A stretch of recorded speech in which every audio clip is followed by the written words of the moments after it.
How's it going, guys? Welcome back to the Buff Nerd. If you're a new watcher, welcome. I hope you enjoy the content. If you're a returning watcher, help me, help you, help me, help you, and subscribe to the channel. So, what's new? It's been a little bit. It's been a few weeks since we last talked. I think probably close to maybe a month and a half. But what's been going on? This is going to be a small update, talking to you guys about one of the reasons why I haven't been as active and what's been going on in my world. Of course, let me know what you guys got going on in your world. Comment in the section below. Let me know, what's up. Let me know what's on your radar. Let me know what search you guys are going for. Ask a question, whatever it is that you need. But anyways, so guys, as you know, I've been doing all this cool wireless engineering stuff, and I passed my wireless CCNP cert back in December, and since then I have hit the ground running in both good and bad ways. So this is what I've been up to over the course of the last month to a month and a half. So back in December, when I had gotten my CCNP with the wireless concentration in wireless design, I had a full team, or it would be a full team with this particular company. It was a team of 3. I was the engineer, and I had 2 admins up under me.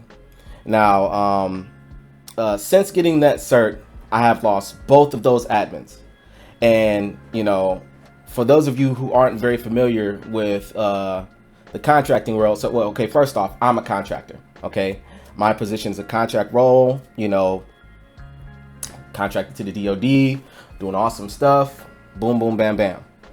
So, when it comes to contracting, at least for this specific area of the business that I'm in on Fort Bragg, contracting is a money game. Contracting is a very eat or be eaten. It's a very, whoever cuts the biggest check, or, whatever position pays me the most and puts me in the best position.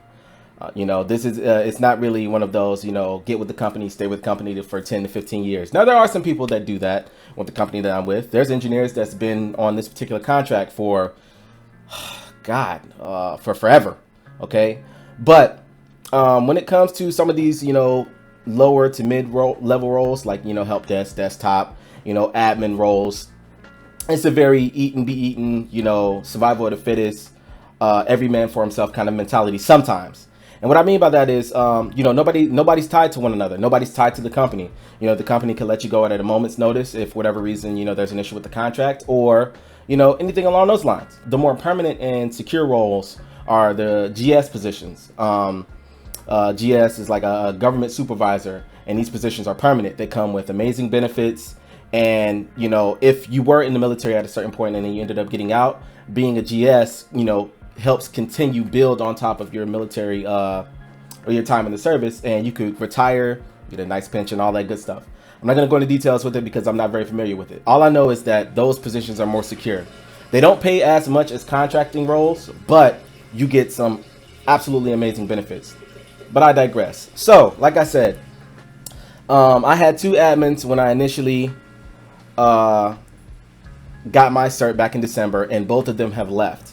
Both of them left to go work for different areas of the business. And with them leaving, the entire workload of all of the wireless infrastructure that we have I'm solely responsible for. And that covers everything from layer 1 to layer 3. So everything from addressing wireless tickets that come in our queue, performing predictive, active, and passive site surveys, going to these sites and performing spectrum analysis, reaching out to the customer in order to gather details surrounding all of that. And then on top of that, I'm responsible for infrastructure. So every controller that we have at every installment, and there's about maybe 7 or 8 different controllers. I'm responsible for all of that. So for whatever reason, if anything goes sideways, I would have to go to these places and see whatever is going on with these controllers or whatever the case may be. So that, on top of that, installing new equipment and new technologies into our server rooms, data centers, and all of that in order to, stay with the times. I am also responsible for that.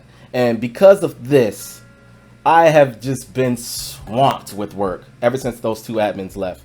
I have been in the trenches, coming in every day, leaving late almost every day, being extremely tired, not having enough time to do videos, not having enough time to do anything outside of work sometimes.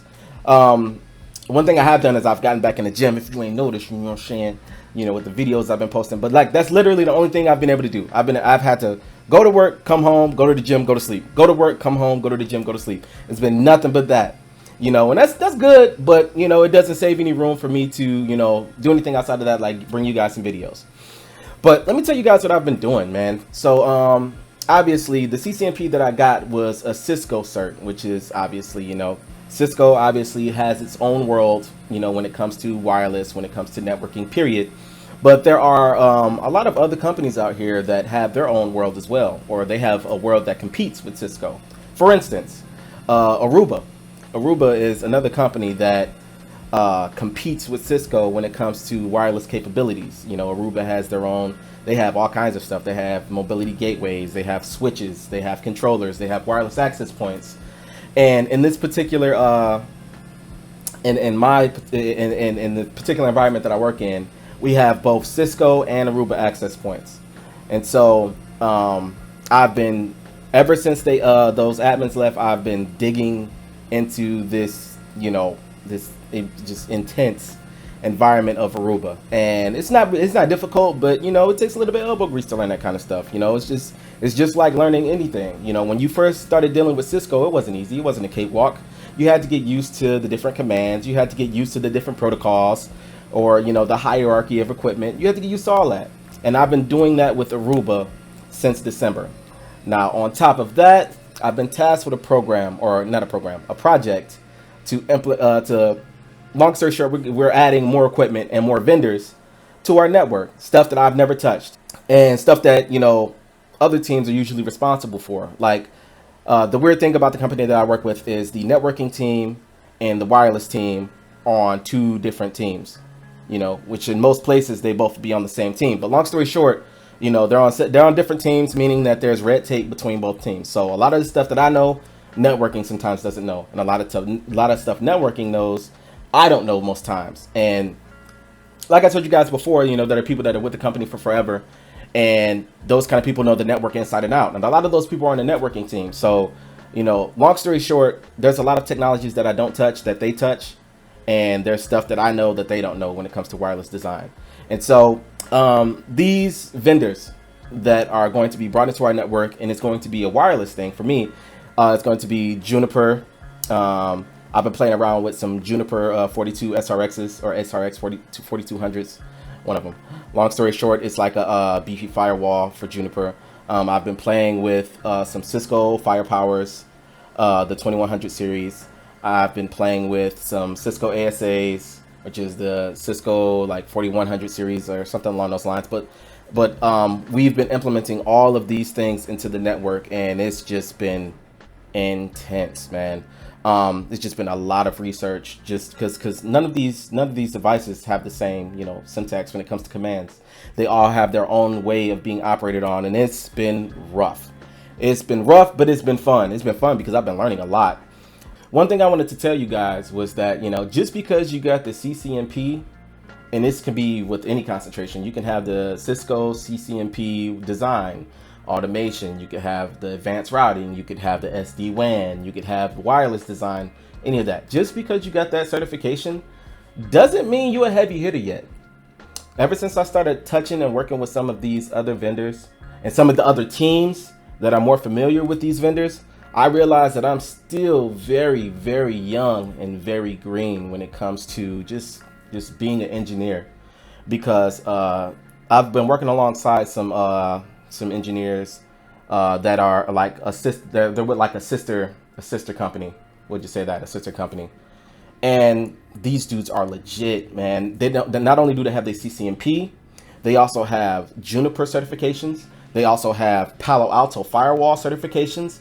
They also have, obviously they have, you know, Eckenhow certifications, which is, you know, wireless site surveys and all that good stuff. They have certifications when it comes to that.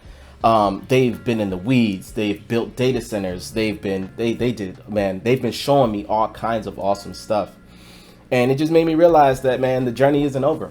You know, just because I got the CCNP, that doesn't mean anything, you know. It's just really interesting. Like, it's like, okay, you know, you're at this level, but that is just the beginning. It's not over.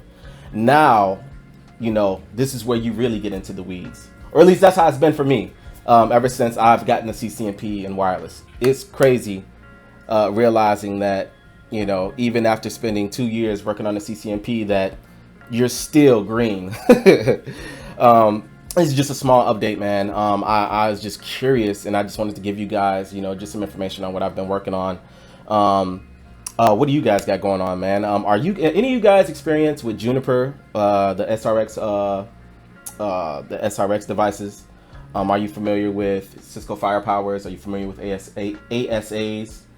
If so, man, let me know in the comment section how long it took you to segue or like, you know, to pivot from routing and switching or just networking in general to working with those particular devices. And have you guys run across, you know, any situations like this where you were really familiar with a vendor and another vendor got introduced to your network and you had to, you know, shoot, move, and communicate and figure out how to, you know, navigate this new environment?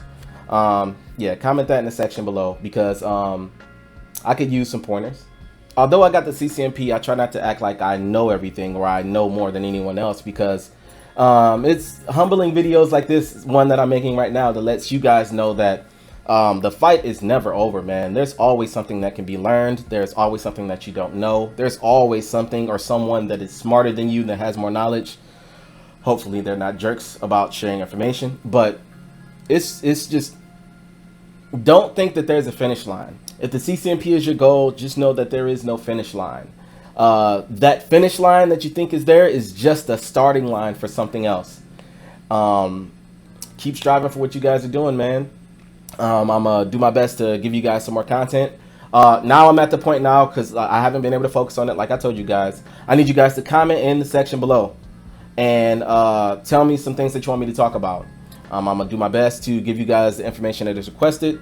If there's, you know, if you guys want me to go live so that you can ask me questions up front, I can do that as well. But yeah, that's all I got for you guys today, man.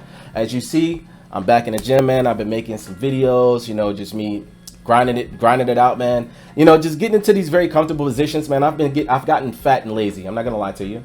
You know, I've gotten very very complacent when it comes to my fitness. But we getting back in these streets, man. I gotta get back to that 1,000-pound club. You know, for those of you who don't know, that means where all the weight that you lift when it comes to bench press, squats, and deadlifts equals over 1,000 pounds. In the previous videos that you guys seen, I'm at 315 pounds when it comes to squatting. I'm at 295 pounds when it comes to benching. And my deadlift is, I think it's just under 400 pounds. So I'm right there, okay? Just keep watching videos and we gonna get over this 1,000-pound club.